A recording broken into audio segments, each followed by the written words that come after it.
वळूयात पुढच्या बातमीकडे। नवी मुंबईत अमित ठाकरेंचा प्रचार सुरू आहे। नवी मुंबईसाठी मनसेचा वचननामा प्रसिद्ध करण्यात आलाय। महाराष्ट्रातील निवडणुकांची स्थिती सध्या भीषण आहे।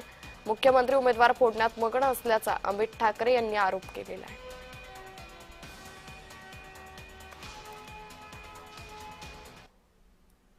उमेदवारी अर्ज मागे घेण्यामुळे खून झाला आपलं राज्य।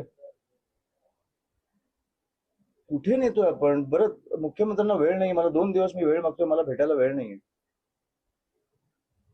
मी त्यांची वेळ मागतो, त्यांच्या लोकांशी बोलतो की तुम्ही प्रचारात कुठेही असाल मी येऊन भेटतो, मला या विषयावर तुमच्याशी बोलायचं आहे। आमचे जे लोक आहेत पक्षातली त्यांना फोडण्यात ते व्यस्त आहेत, त्यांना भेटायला त्यांना वेळ आहे।